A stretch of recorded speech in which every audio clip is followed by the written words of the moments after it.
During the last decade of pop culture media, nostalgia has been at the forefront. We've seen a resurgence of popular movies, music, and television shows. And America's Next Top Model is one of the most iconic reality TV shows in the past 20 years. With the resurgence of this nostalgia, America's Next Top Model has faced a lot of criticism. In February of 2026, a three-part docuseries called Reality Check Inside America's Next Top Model was released, and in this docuseries, Tyra Banks as well as the other judges aim to provide explanations to some of the more problematic things that took place on the show. Tyra Banks, she aims to create a new season very soon of the America's Next Top Model show. It would be uncouth if she did not address some of the more highly problematic controversies that have stemmed from the show in the past 20 years that we would hope would never showcase themselves in a more recent season. Some of the examples of this are using contestants' personal traumas as themes for photo shoots, which has been a prominent trending meme on social media, as well as forced appearance changes in makeovers for contestants that were not consistent and often hypocritical. For example, telling one girl that she needed to close her gap if she wanted to be marketable, but telling another girl that she had to widen her gap if she wanted to be marketable. And of course, fat shaming women who weren't even clinically considered obese. As the executive producer as well as the supermodel, Tyra Banks did receive some very well-deserved criticism for a lot of the mishaps that took place on set. However, what was interesting about the Netflix docuseries is her fellow judges positioned themselves as if they were passing their blame along to Tyra Banks as well. However, they share some of the blame too, or at least one can ponder, should they? For example, Miss J. Alexander was known by many of the contestants as the mean Mrs. J, as she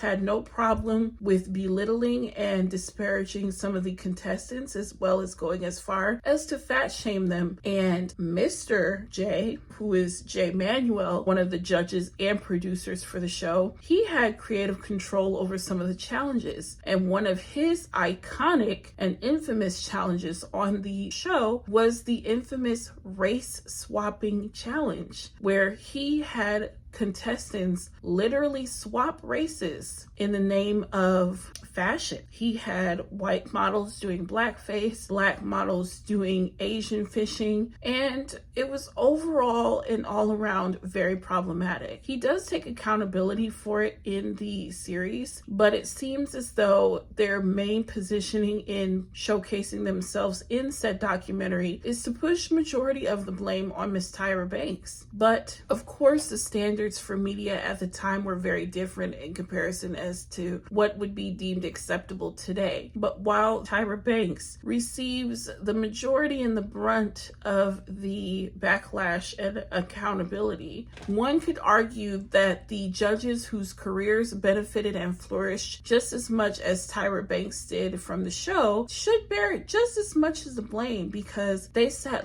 right alongside her and said nothing during the time. So the question shouldn't just be, was Tyra Banks wrong? But the question should be, why did we as a society allow Tyra Banks and her prospective judges to profit and benefit off of the downfall of so many young and vulnerable women who simply wanted to create their own lane in the fashion and modeling industry?